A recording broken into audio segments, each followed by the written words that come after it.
for the day. Myself, Professor Nivya Mehta. I'm a qualified company secretary as well as an LLB, and I am associated with Navkar Digital Institute from past 7 years. Now, NDI is the only virtual platform in the entire nation which offers CA, CS, international courses like US CPA and CMA and ACCA coaching virtually. Exactly. एक ऐसा platform जहाँ पे आपको सब कुछ virtual मिलेगा, starting from test series to exam series to video lectures, materials, everything. So I welcome you all to this talk show with our expert panelist, Ronak Modi sir. Ronak Modi sir, welcome. Yeah, hi, good afternoon. Hello. So first of all, I'm going to brief about Ronak Modi sir. So Ronak Modi sir is a chartered accountant by profession and currently pursuing with US CFA and has also cleared 2 levels of US CFA. Am I right, sir? Yeah, absolutely. Yes. And he's also working with the company known as Bajaj Consumer Care Limited as a DGM in finance. It is an FMCG company with a turnover of approximately 1,000 crore. He is a leading team of around 30 employees. Yes, under him, 30 employees are working. To add to his credit, he is an All India CA rank holder, a gold medalist, and around 7.5 years of experience in the areas of commercial, international business, treasury, financial system, accounts, budgeting, MIS, taxation, due diligence. And he has also worked with 2 major companies, Jindal Steel and Power Limited, New Delhi, and Bajaj Group, Mumbai. Welcome you all. Welcome, sir, to this particular platform, and we would be really interested in speaking with you regarding the FMCG companies, that is fast-moving consumer goods. All right, sir? Yeah, sure.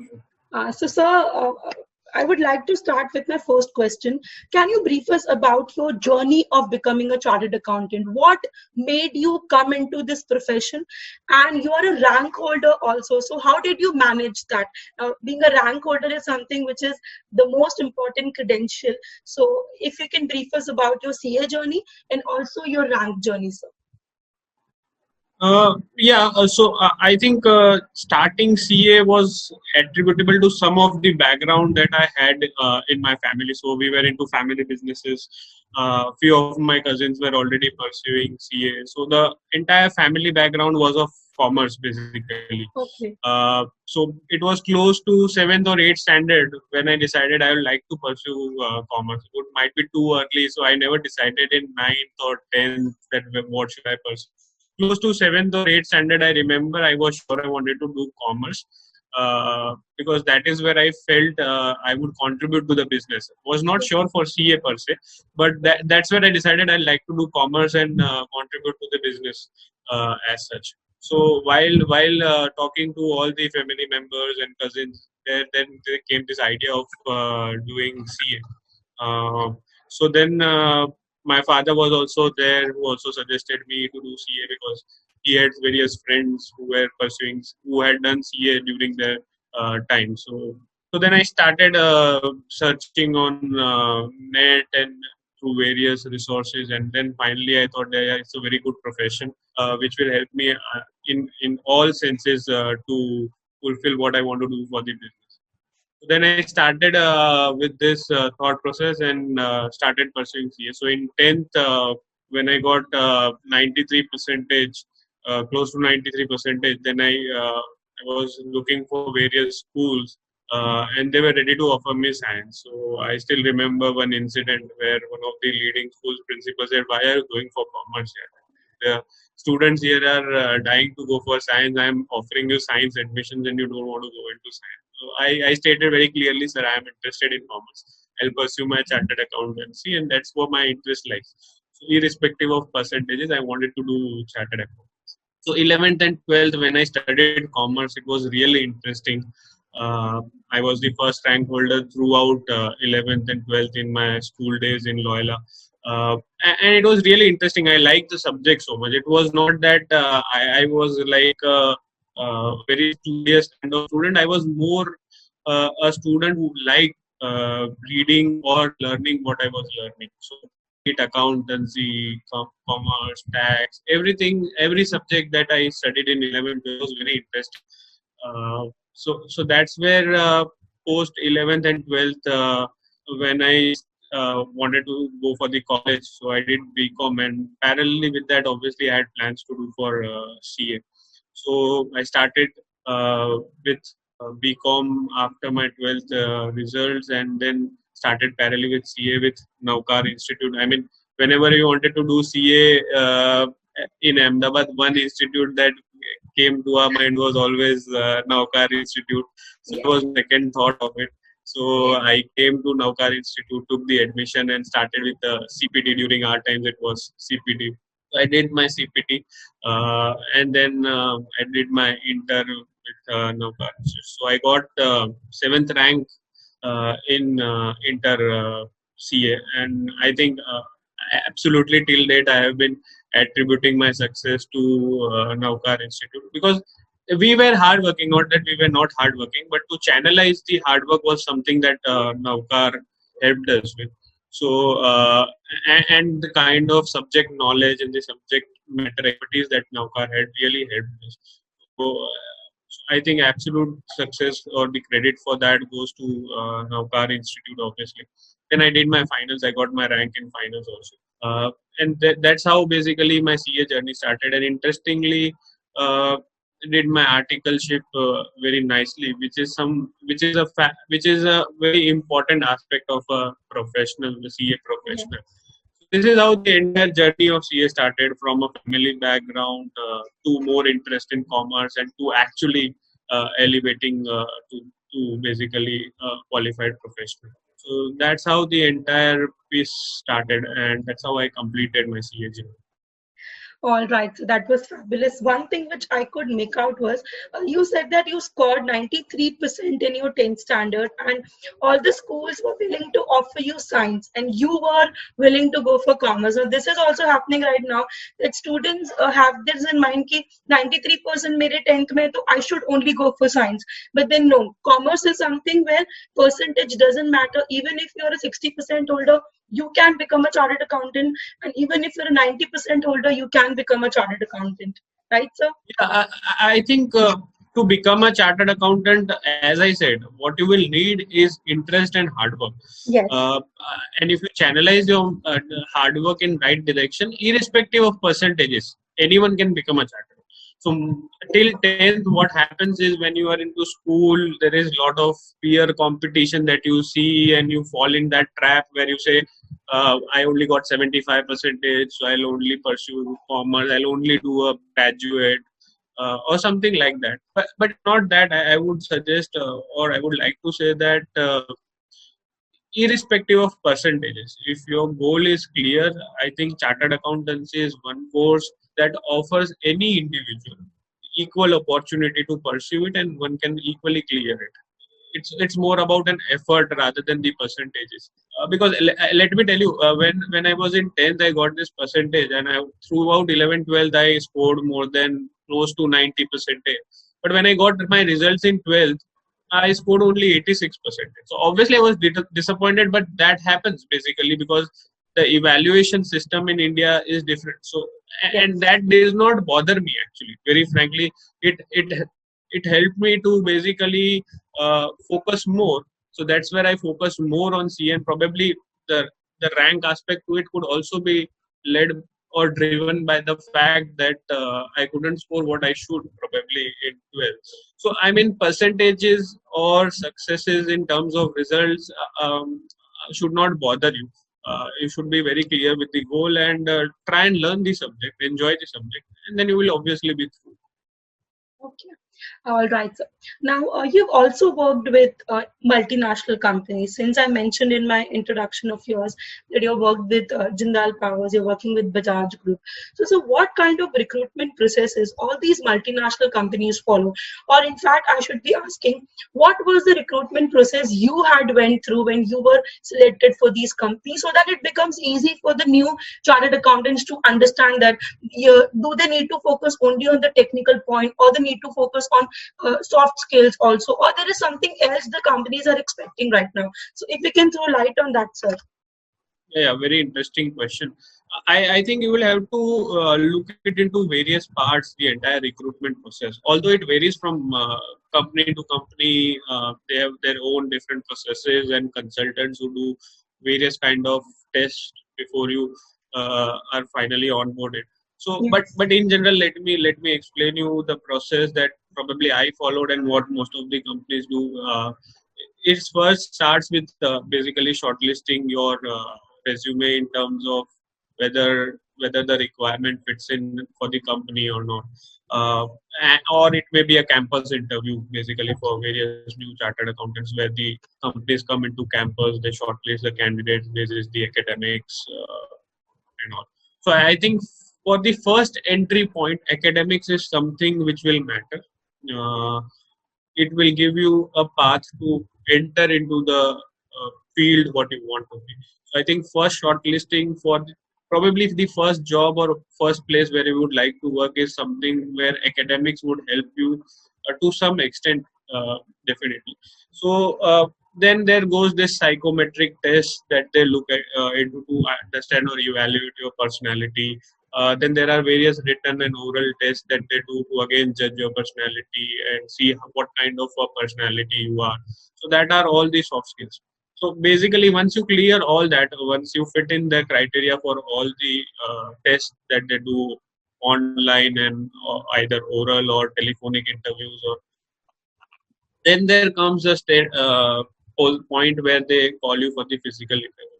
Now, when you are into a face-to-face interview, there may be 3 or 4 persons panel who would be there basically. So one may be from HR, one may be a functional expert, one may be a overall head of an organization.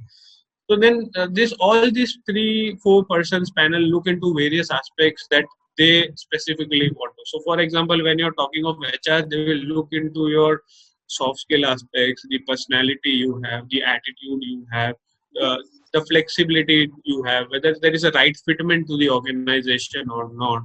So all this becomes very critical. You may be a scholar, but probably the fitment may not work for you in that organization. This is your skill set, or otherwise you may not be a scholar, but the skill set that you have basically fits to an organization. So that's how the soft skill aspects come into play. It's not only technical knowledge. So wherein a technical person will definitely talk to you in terms of technicalities and understand whether you have that in-depth technical knowledge as well or not, which is in alignment with the organizational objectives. So it's a mix and match of technical knowledge as well as soft skills and the overall personality. Probably most of the organization look into this combination and then finally decide whether this is a best fit for the organization or not. That's what I also went through when I was in Jindal Steel and Power. It was a panel who interviewed me first on very high technical grounds. They asked me various aspects. I mean, still remember read accounts, tags, recent updates, everything basically that is technical related to the subject that was asked. Then there were many general questions to basically evaluate your personality, and that's how then basically they decide whether you're fit or not, and then it moves to the second or the third round of interview depending upon the organizational hierarchy. As you move up in terms of clearing the interview, it's more than about the soft skills than probably technical. That is what I feel personally, because technical rounds are the first and the second rounds, which then establish a premise that you are good technically. Then it's more about whether the individual fits into the organization and what kind of expectations and the role he can play, how can he be a future leader in the current organization. That's how the recruitment process works basically. So that was for Jindal Steel and Power. When I joined the Bajaj Group, it was working in the chairman office with Mr. Bajaj himself. So that was all a different kind of experience and recruitment process where everything that I mentioned for Jindal Steel and Power was always there. But then there was also a interview with chairman directly, where there are, I would say, two major skill sets that probably they will look for is trust and capability. So obviously technical knowledge they know that he would have, and that's how he has cleared and being there at the interview. So I think at a higher level it would also be more about trust and your capabilities to learn various things and to adapt that they look for in an individual. All right. So So basically, that's the process broadly. Yeah. so basically, you're trying to say that you need a mix of technical knowledge, you need a mix of soft skills knowledge, and then you should have the right attitude to work with the company. You should have trust, integrity, honesty. So all it's a mixture. So you should have a bundle of Absolutely. all these things. Absolutely, because that's where the recommendation goes going forward. That's where an individual can grow going forward. Because right attitude, trust, and the skill set, technical skill set, that combination fits in. I think any organization would be happy to be. Great. Since so you're working with an FMCG company, so what are the opportunities which are available to a chartered accountant in these FMCG companies? What kind of roles do these companies offer to them? Like you are into finance department, so what other roles are being offered to them? Yeah, sure. So I think again you will have to look into two parts. So one is the traditional roles that most of the FMCG companies, or rather most of the companies, will offer in terms of either be audit or tax or accountancy, where you look after either consolidation of accounts, I mean preparation and consolidation of accounts, or you are in charge of the tax compliances and assessments, or you are a part of the internal audit team who does all the internal audit. So these are the or maybe a audit and a law team. These are the basically traditional hardcore functions, which are functional expertise roles that one may look into. So if one says that no, I only want to focus on tax, that is what I like. So then probably in taxation he can look after direct or indirect tax, or maybe both as a combination, and work forward in terms of either compliances or assessments or various structurings that are important in an organization to plan as to how to optimize the tax outflows. So that are the kind of roles that one can expect in a traditional field. But of late, what has happened is more roles are also there into what we call as business partnering in FMCG, or in it's kind of a technical jargon, where what the expectation lies from a chartered accountant is that he's a business partner. So when I say Yes. he's a business partner, means whatever one can do to increase the top line and improve the bottom line. That's as simple as one can put. So it's basically the expectation from you that you business partner with sales to help them drive sales, you business partner with marketing team to help them evaluate the marketing plans and execute the marketing plans. It's being business partner with the production team to help them optimize the production and optimize the cash or I mean the fiscal benefits. Be it business partner with the supply chain team to help them uh, across the value chain and improve the profitability or reduce the cost. So that is a very niche profile that today's modern FMCG companies look into and offer, which is more of business partnering as to what can you contribute to the business via various cross-functional teams together. So that's a more complicated and an integrated role rather than the traditional role. So it will require the knowledge about the traditional functions, obviously, but then it integrates with the business in line with the organizational goals, so as to move the organization. These are the two kind of critical roles, and nowadays more and more chartered accountants are moving into businesses because that's where the growth lies. It again depends on the interest of an individual, but it's more about contributing to business rather than probably a niche function of tax or audit or. Okay. Thank you so much. So that was indeed insightful. Many chartered accountants don't do their in articleship or internships from big firms like you did from a huge organization where you had to interact with many people. Now, many chartered accountants don't get the opportunity to work with many people.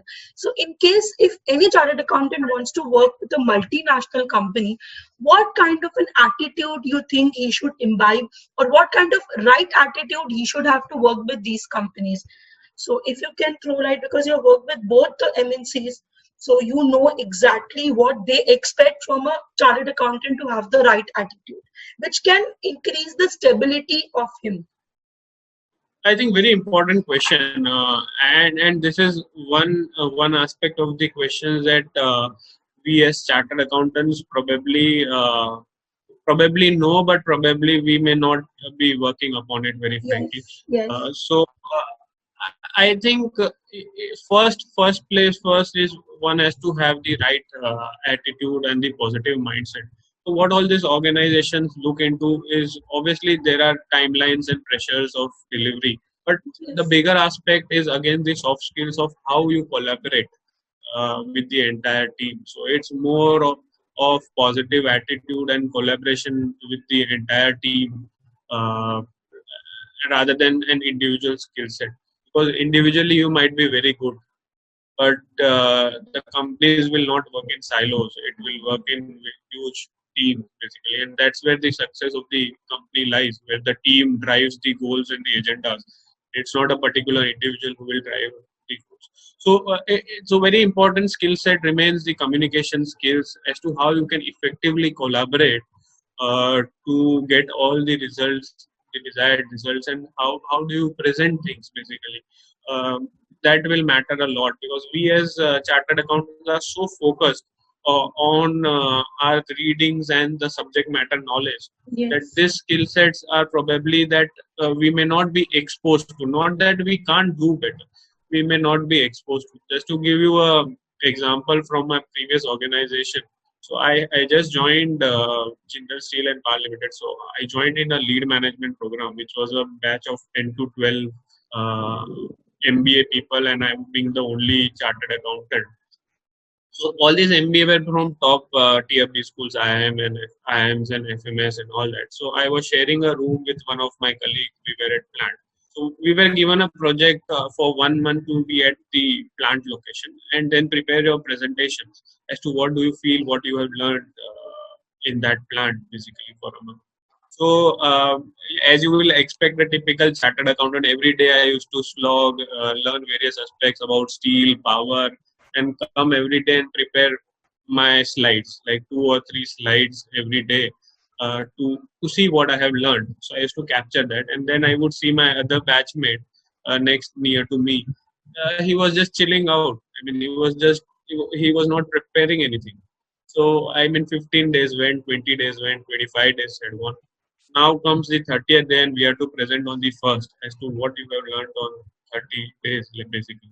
And I have this entire presentation of 80, 90 slides with me, detailing out every possible matter that I could. So I was like very confident, as in I'm seeing no other batchmate of mine has anything like that, and I have 80, 90 slides. So I was very happy that I have put in so much of effort. So then I just showed it to one of my friends. He was a guy from FMS Delhi, and he said, "What have you prepared? This 90 slides. Who is going to look after 90 slides?" I said, "I have tried to capture out all the details, and no one will have ever time to look into 90 slides." So I said he was trying to kind of. He was not trying to appreciate my effort. Probably that was the first thing I had, but at the background I also had that he's an MBA, so he probably knows as to how presentation are to be made and how presentations are to be run or what are the expectations, because that was my first job and he was coming from a 3 years of work ex of Infosys already plus an MBA. So I said, okay, so show me your presentation. okay, And he said, I have not prepared yet. He said, tomorrow we have the review, so you haven't prepared your presentation. So I'll need only 45 minutes to prepare the presentation. So I said, fine. So it was 11 at the night. We were to present on first the next day. We started at 11 and took 3-4 papers, drew a structure, and by 11:35 he showed me the first draft. This is my presentation. And I was absolutely shocked. Kind of presentation he had made. Absolutely brilliant, crystal clear, and what I could capture in probably 40-50 slides, he did it in 4 or 5 slides. Wow. I was really amazed, and that's where I thought the difference lies. So then I took his help. I reduced my presentation from 90 slides basically to 15 or 20 slides, so as to capture again that 15-20 slides captured everything that I had in 90 slides. It was much more effective, and in terms of obviously the time that you run the presentation and the flow and the context. Yes. So that's where I realized the actual difference, where I may feel that I am a chartered accountant, I am a rank holder, I have a subject matter knowledge, I have done a lot of hard work for 1 month. I knew most of the details of the plant for 1 month. But when it comes to presentation, skill set, never we never had that skill set because we were never exposed to that. Yes. Probably we never saw that. Not that we couldn't do it ourselves in 5 to 10 slides, but we were never exposed to that kind of thought process, which typically most of the MBAs from IIMs or IITs are exposed to because day in day out they are doing all those things. So for chartered accountants, I would like to say one of the skill set most important is the communication and presentation skills because we have the subject matter knowledge, we have all the details, but if we can channelize it correctly in terms of presentation, then it can work wonders for us. So that's a small example I would wanted like to share that. So coming back to the original question, it's more how you collaborate and communicate and work as a team. That is also equally important in all these MNC companies because exposure you will get with all these MNC companies, but it's the exposure you will only get when you have the right attitude and the attitude to collaborate. If you have differences, there are ways to sort it out. Uh, just having differences and I mean setting you apart aside will not help. That's the kind of things that one has to look at. All right. Thank you so much, sir. So one more thing, you're currently pursuing with your CFA. You have already completed 2 levels, right? So what urged you to continue with your studies even after working with so many big companies? What was the need, or it was for your self-actualization, or you actually wanted to do CFA since its inception? So why CFA? Yeah, so let me give you background. I mean, I had done my CA, but I always wanted to add more knowledge to the core field of finance. So I searched various fields because when you are doing a CA, it's a generic course where you will learn about tax, audit, law, everything. But I was more interested into finance at that point of time. I wanted to add something more to my knowledge domain of hardcore finance. That's where I researched various international courses and shortlisted basically CFA out of that. I didn't wanted to do any degree for the sake of doing a degree or getting a degree. I wanted to do it for my own self to enhance my knowledge. So for me, a degree has only been to either gain a knowledge or to study a subject rather than taking a degree. So that has been my approach to also to increase my hardcore financial knowledge. That's where I wanted to do CFA. And when I started looking at the course details of the CFA, it was really interesting in terms of valuations of equity, shares, and all that. So that's how I like the structure or the content of the course, and that's where I started pursuing this CFA. Probably it is some subject that I feel can also help you in personal finances, irrespective of your profession. So I think that's where I like that thought process and the content, and then pursue it. Okay, so you just made CA not a full stop but a comma. So for you, CA is an extension of all your degrees. Yes. Okay. So one more thing. In case any chartered accountant wants to build his career into finance, so how can he do that? Because you are into core financing. You have worked only in the finance fields and you have your forte into finance. So how can a CA contribute in the finance field if he want to take finance as his core? So what can he do? So, yeah, I think when you start your profession, when you are into a corporate, basically you start with the basics of the corporate, and probably you'll have to be patient. So when one starts, one will get a very basic level of work, probably a budgeting or a MIS or a accounting, and basically you start with that and keep building blocks to cover the entire corporate finance per se. So I think the basic start point has to be, uh, which is very important, because you may not be able to do that start point later at a point of time when you are up the ladder. Probably one thing one has to learn is at the very beginning or the start to learn the basics, do have that root cause and do work in that level where you're very much rooted to your grounds, where you know what are the ground realities. So once you have that basically, then probably you will have that skill set, attitude, and confidence equally to work into corporate finance. Once you know the roots of the business, then where you will be able to contribute to the business.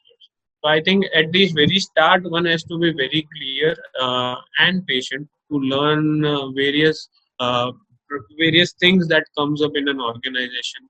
And then as an organization moves forward, you will have equal opportunities where there would be various projects that may come up. And if you are good, someone or the other will pull you into that project. So that's where you enhance your knowledge, and work in that project and prove yourself. And that's where you get to have that building blocks one after the other. All right. So you need to be serious from the beginning. That is, even if you are studying, you need to go into the deep one and then understand the analogy behind it, and then only you can have your interest into it. Right, sir? Yes, absolutely. All right, sir. So now everyone is thinking that these times are very challenging since the corona pandemic has come, and then it's going to stay. It is there to stay. So, according to you, what has it impacted the economy and the jobs for the new chartered accountants who would be clearing their CAs in this November? Then, what do you think is they should do to get jobs or to enhance themselves, sir? So again, there are two sides of this. So first, I'll say yes, definitely the economy has been affected. The various lockdowns that have happened has affected. Various sectors have been badly affected. Job markets obviously have been affected. The people who are into jobs presently have been affected. So it's a pandemic. The world has been affected by it, and India no different to it. So obviously there is a lot of damage that has happened to the economy in terms of growth, opportunities. So that all has happened. But again, the other side of the story is when you look at the options that you have or what you can do is I think for all the fresh chartered accountants, it's probably one of the opportunity that they may have, where companies may have laid off people and they want to replace with the young chartered accountants. So I think that's where the opportunity also lies, where probably earlier you may not have had access to a job or to a profile. Only an experienced professional would have had that access. But now probably the cost savings front may take over, and probably a young chartered accountant may have an equal opportunity there. So that's an opportunity that one may look into. And apart from that, also if there is not an opportunity for every chartered accountant, that may not be true for all the companies, but they can obviously be patient and look to upskill themselves to learn more things, probably if they find that they are into not into the right place. So then here lies a very good opportunity to maybe do a course, to do a degree, or to pursue something else. So that upskill has to happen in this time, because once you are into a corporate life and into a routine, it would be very difficult for you to do any course parallelly or upskill yourself in terms of any technical knowledge. So I think probably one of the best times to upskill yourself and learn more in these times. And obviously, it will give a lot of time to you for you to rethink if you want to start your own venture or a business or a profession or a practice. Probably you have a lot of time to do research on that and understand if that works for you. So these are the broadly the opportunities that also lie apart from obviously the facts that we know. So I think one has to be very patient in this environment and look to upgrade yourself all the while, be it professionally or personally, so that we can fight this pandemic, and it's a matter of time when we will come out of this. Okay.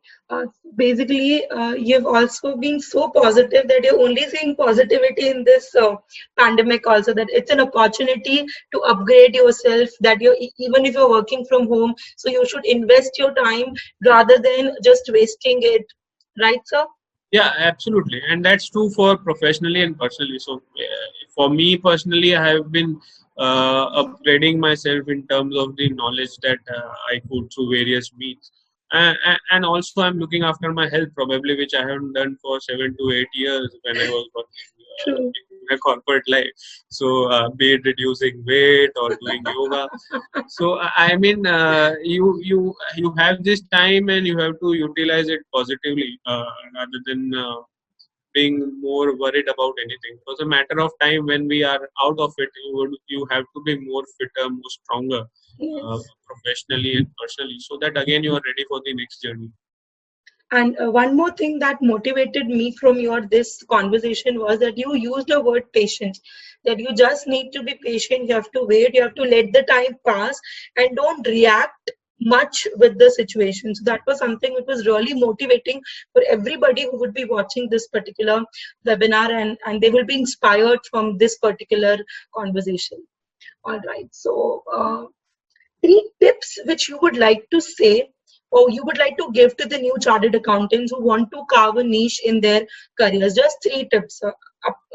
जो आपने आपके पुराने experiences से सीखा है, any three tips, or you can say do's and don'ts if you wish to share with them, sir. Yeah, sure.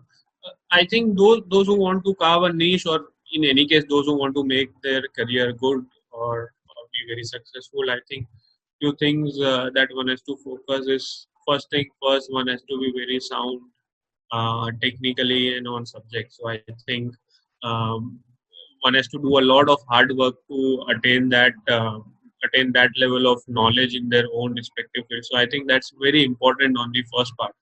We as chartered accountants have that. So we have that subject matter domain, subject matter knowledge. Uh, as it says, devil lies into the details. So we have to do a lot of hard work to get into the details and be very sure as to we are very much sound technically and thorough with the subject. So I think first point is one has to be very thorough with the subject. Second, I would say it's more attitude towards probably the right for the profession, wherein one has to remain very positive and patient both, Yes. because you will get your opportunities at the right point of time, and that's where you have to positively utilize that. So one has to be very positive in terms of attitude, and at the same time be equally patient, uh, because no one can succeed in a day basically. So that hard work will yield you results, but it will take its own time probably.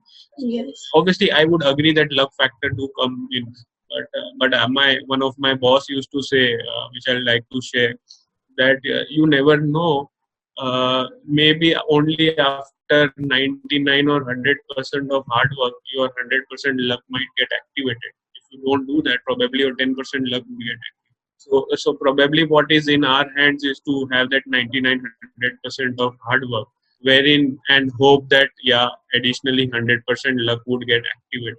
So that's how one has to look into, because obviously one would feel that I have not been lucky at times, or I have done a lot of hard work but I do not yield results. But you never know, probably that you wouldn't have ended up there as well if you wouldn't have done that hard. So that is there. And third basically are the soft skill aspects that one has to develop. One has to collaborate. One has to do work in teams and take all together rather than only moving individually. Because no one can, especially in corporate or even in profession, no one can do wonders individually. It has to be a team that would do wonders. And when you are in a team, there are a lot of compromises and sacrifices one has to do for each other.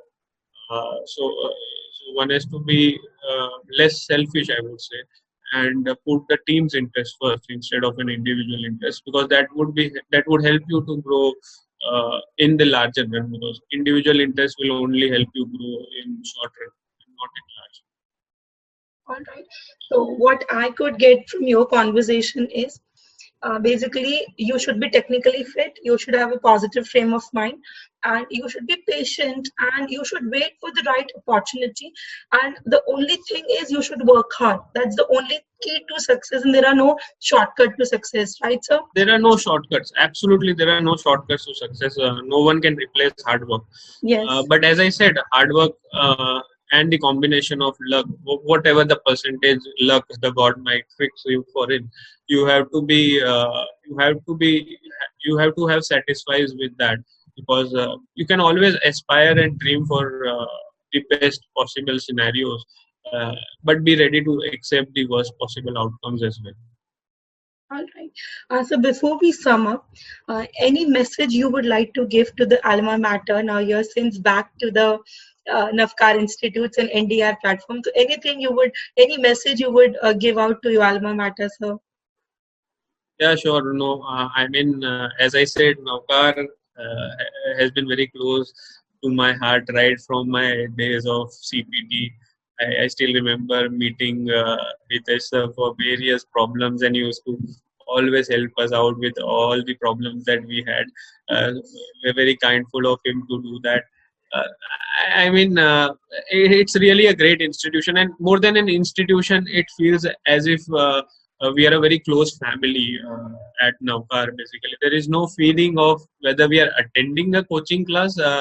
I mean, that's only a word that I would put in. It's more as in there are a lot of family members, and we are coming here, meeting, learning from each other, and still staying connected after so many years.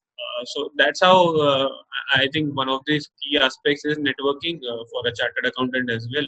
So that's how the strong network that Navkar has is really helpful. And more than the network, it's about how we effectively utilize this network as a family. That's where Navkar has been great. Close to 8-9 years, I'm here still addressing the crowd. I mean, thanks to Navkar. I mean, that's how the connectivity is. I still remember I was in Ahmedabad few months back, and I was just driving, and I just saw Hitesh's car nearby, and I said just a hello to him, and he said, "Ronak bhai, hello," and that's the kind of memory he has, and that's the kind of bonding or the connection that we have established. So I think great work, and kudos to the entire Navkar team for creating this bonding. Great Kshitij. I still remember how we used to do all the extracurricular activities, lead various programs. So it's a workplace. I would say it's not a coaching institute. It's a workplace where you come, you learn your subject as well, you learn various skills as well, and also you learn to meet so many people and see so many people. So I think it's a great institute that has kind of created its own niche in terms of all the skill sets. Great. I mean, we're really happy. And trust me, to it's be the part of same. Navkar. And trust me, it's the same, and nothing has changed. Hitesh sir is same, and जैसे आपने बोला, he used to solve all your problems. He is the same only. And now he has eventually grown in terms of NI, that is Navkar Digital Institute. At your time, we had no virtual coaching. Yeah. And right yeah. now, we have a full-fledged arm of NDI. So that is something which you should also see and download the application. Oh, absolutely, I would do that. I still remember there used to be a line when I think close to 11 in the morning, Hitesh sir used to come and be at his office at that Navrangpura Pallavi. station, Pallavi. Pallavi. Yeah. And then we used to be there around 10:45 with all our problems, and there used to be a line of 5-6 individuals, and he would It's the address same. each one of them, So Yes. that's how connected he was, and he would know each one of them. That's how, I mean, the classes, the batches were of like 150, close to 150 at so many batches, but he probably had a connection with everyone, and he still has. So I mean, that's really amazing. All right. Thank you so much, Ronak sir. It was great having you on board. And definitely, whatever you have spoke over here, it is going to be very important, and it is going to be a game changer for many chartered accountants who would be listening and seeing to this particular talk show. And definitely, they're going to learn a lot from your experiences in working with multinational companies. Thank you so much, Ronak sir. Thank you. Thank you so much. I wish you all the very best. And first of all, probably thank you for having me on this chat show. I just share my experiences. I mean, it varies from, I like to end it like it varies from individual to individual. Not everything Yes. that everyone says works for everyone. But there are few aspects which one to obviously remember is yes, hard work and the flexibility, adaptability, and the patience that one needs to have. And obviously the kind of skill set that others have that we have to imbibe as chartered accountants that are equally summarizing the discussion, that all those things are equally important for a chartered accountant, and not only the subject matter. So I would say the GMCS, when we did our GMCS, uh, it was very good. I think that should be at a very large canvas where we learn different skill sets, where the ability to present, the ability to speak before the crowd. I mean, that are the skill sets one has to develop, which we as chartered accountants do lack because we have not been exposed to. That's how we were to work, and probably I would say best profession is chartered accountancy. It gives you n number of options. You can do your own business. You can do Yes. your practice. You can be into your corporate life. I would put it. It's a profession that gives you basically a lot of common sense to various things, and then that's where in real life and in practical life, when you apply all those things that you have learned during this course, will yield you results. So I think best profession, one should never uh, I feel one should never think that whether I should or whether I am capable of doing it or not. Given the hard work, given the attitude, given Navkar Institute, there do join Navkar Institute. I think Hitesh sir will ensure that you pass this through till the last stage. And failures, probably you may even have failures, but I think that are also uh, a kind of introspection that one will have, and basically you learn from your failures and move forward. So I think it's a course that gives you the mental agility. It gives you basically a lot of skill set, knowingly unknowingly, that you don't realize, be it time management, stress management, multitasking. So all these things are an add-ons which one may not realize when one is pursuing the course, but once you come into the corporate life, you feel that no, you have already done that earlier, and that's where the skill set has already been inbuilt. So I think a fantabulous course is what started accountancy is. They're really proud to be of the fraternity. Uh, we can do wonders now. Even chartered accountants are becoming MDs of the companies, running their own huge companies. So there are no barriers, I would say. Uh, given your skill set and attitude, you can achieve what you want. Thank you so much, Ronak sir. It was indeed Thank inspirational you. and motivational. Thank you Absolutely. so much, sir. And Thank you wish you so much. all the Thanks for best for your CFA, sir. I hope that you clear very soon, sir. Yeah, sure. Absolutely.